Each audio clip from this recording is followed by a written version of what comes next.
1998's Forsaken is one of those games where everyone recognizes the cover, but in my circle of friends, not many people actually played the game. Those who have played it might have enjoyed it at an overnighter with a group of friends, but then never touched it again. Forsaken was released on the PC and PlayStation after being developed by Probe. The port to the Nintendo 64 was handled by Iguana. When I started this episode, I had no idea I'd be covering another game developed by Probe, who also developed Extreme G2, which I featured in episode 6. This episode features footage captured only from the Nintendo 64 version of the game, since that just so happens to be what I have. Although the game never reached extremely high levels of popularity, it does have a cult following, and even more recently, the source code has been used in a fan-made recreation of the game called Forsaken X, which features higher quality graphics. Anyway, Forsaken 64 is a shooter game that can be played in the first or third person perspective. Unlike many FPS titles, this game offers 6 degrees of directional travel, meaning you're in a flying vehicle, and not only can you move forward and backward and strafe side to side, but you can also move vertically up and down. Similar to the PC classic Descent, you fly around inside cavernous areas and through tunnels that can leave you wondering which way is up. While the game does not take advantage of the Nintendo 64's expansion pack, the graphics don't look bad, and in my experience, I didn't encounter many choke points or slowdowns in the game. Some of the enemies feel a little small, making them extremely difficult to target, more on that later. And sometimes you may not be entirely certain what item you're looking at until you pick it up, or until you become extremely familiar with the objects. The lighting effect when you fire weapons into dark corridors is satisfying, and the explosions are indeed as gratifying as the instruction manual will suggest. Environments can be maze-like, but are overall well thought out and showcase a lot of variety, even between sections within the same level. I think the biggest lack of detail, again, comes back to the character models. Whether they're your own model or the enemy models, it isn't until you encounter the big bad guys, boss-like characters, that you can really appreciate the work that went into the 3D models. Forsaken 64 features several songs in its soundtrack, but somehow they all leave me with a feeling of sameness. I literally couldn't even tell while playing the game if each level I played featured one song that played on a loop, or if it was randomly playing through different songs. While the music appealed to me early on, it wasn't long before it was driving me crazy. You do have the ability to switch songs on your own from the pause menu, but I might just advise turning the music down in the options menu and playing your own music. The sound effects offer a nice variety, but the sound effects and music both suffer from compression artifacting. Reduced capacity of the Nintendo 64 game cartridge required files to be compressed, and the sound effects don't hold up to today's standards. Everything sounds a bit muffled, and some of the speech alerts can be hard to make out. While many players come back to Forsaken 64 for the fully 3D world, it can be disorienting. The game is constantly trying to control your pitch and roll for you, keeping you upright no matter which surface you're on, but that can lead to some strange circumstances. Also, the free-floating nature of the game makes aiming possibly the most difficult part. As I mentioned, with already small targets to shoot at, I find myself having to sit practically perfectly still and acting as a bullet sponge in order to take out an enemy. If you die, you drop all of your items and have to fly around extremely weak until you can get back to the area where you died to reclaim your power-ups. Luckily, enemies will stay dead while you retrace your steps, but anyone you missed might put up a bigger challenge than you're expecting. This game would have undoubtedly benefited from a lock-on targeting mechanic, or at the very least, a little bit of aim assist. Although I started to get the hang of it after about an hour, I was still a long way from being anything I would consider good at this game. And to make matters worse, Forsaken offers no continues. You can give yourself 5 lives instead of the default 3 in the options menu, but the game won't even let you save until you reach certain levels, making the save feature practically useless for first-time players. But if you know me, you know none of this matters as much as storyline. Let's take a peek in the instruction booklet for backstory of Forsaken 64.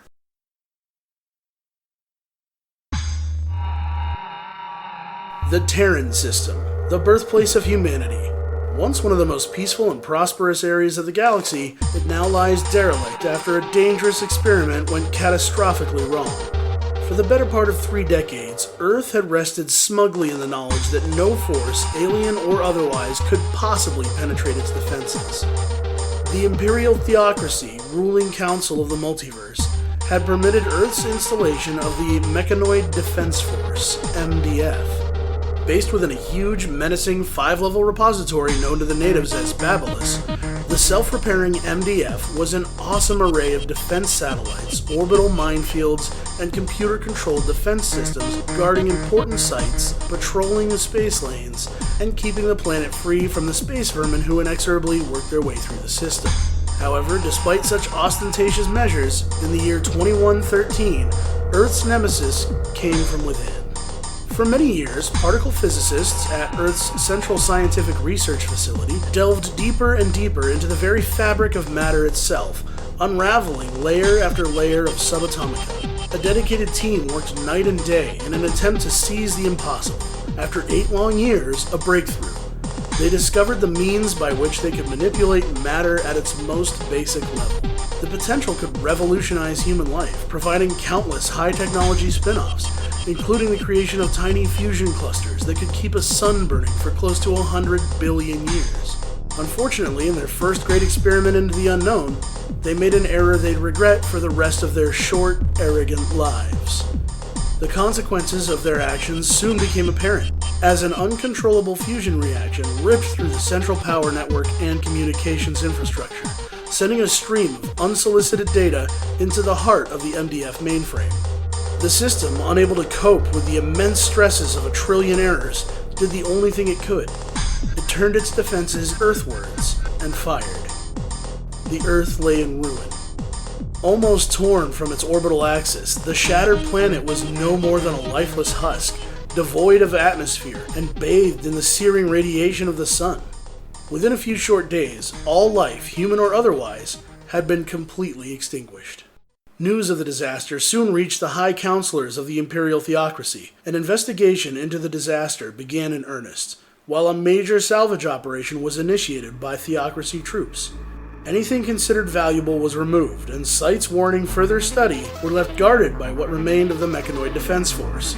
Unknown to the Theocracy, the MDF's mainframe's first priority was to repair itself, reinforce the Babylos fortress, and manufacture thousands of new defense units for immediate deployment. Several months later, the dead system was classified condemned and considered up for loot.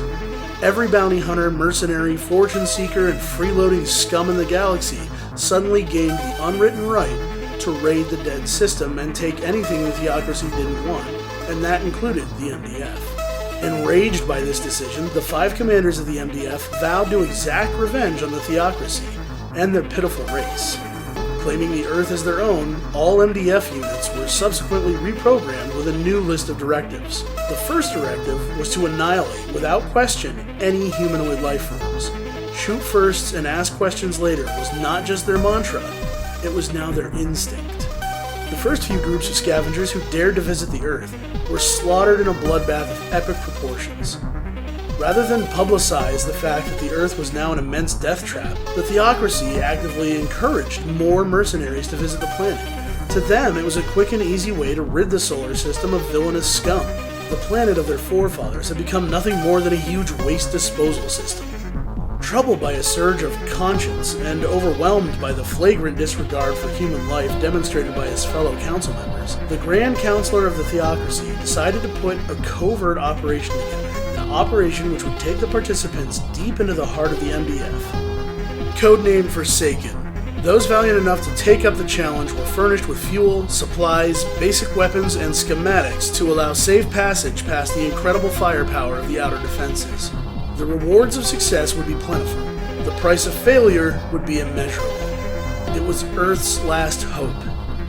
You now become one of these ruthless mercenaries. Astride your anti-grav pion cycle, you prepare to brave the now abandoned settlements of Earth, battle the ruthless mechanoid adversaries of the MDF in a bid to make your fortune, dispose of rival gangs of bounty hunters, and ultimately infiltrate the Babylos fortress and destroy the commanders lurking within.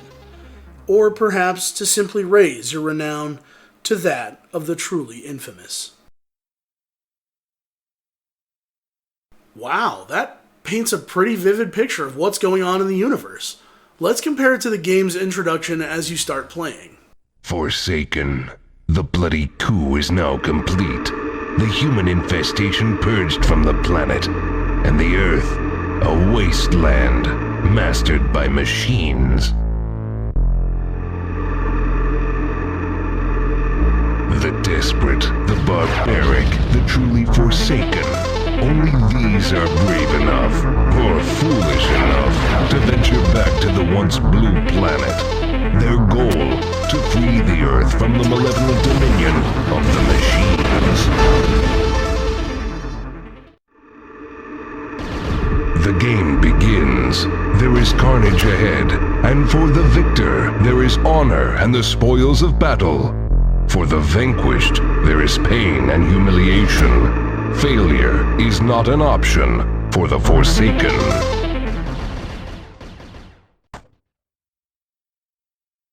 Well, that's pretty lackluster.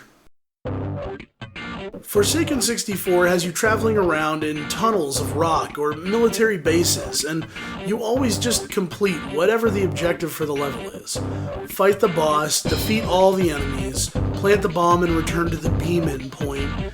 If it weren't for the manual, I would have almost no clue that this was on Earth instead of some alien world. I wouldn't know what the MDF was, and I certainly wouldn't know that I was a hired mercenary doing an inside job. I guess you and I both will have to continue playing this game. Maybe I'll have to rely on cheats to get further in the game, who knows. But I can only hope that the game eventually reveals more to the player. I hope that it isn't just a series of objective-based levels with a simple, "you did it" at the end. After such an amazingly detailed universe was set up in the instruction manual, I certainly hope the game itself hasn't forsaken our story so far. Hey everybody, thanks for watching episode number 32 of Our Story So Far TV. I'm Garrett, and if you want to leave me a message on Twitter, I'm @NewAngel, NUANGEL. Likes, comments, and subscriptions to the YouTube channel go a long way. I really want this thing to take off. I'm not giving up on it. I'm still going strong. If you ever want to see what you missed and you found this video someplace other than YouTube, you can always go to ourstorysofar.tv. I have every episode archived in 1080p quality over there, and links to the YouTube videos themselves. As always, another episode will come out in 2 weeks, every other Friday. So until next time, take care of yourself.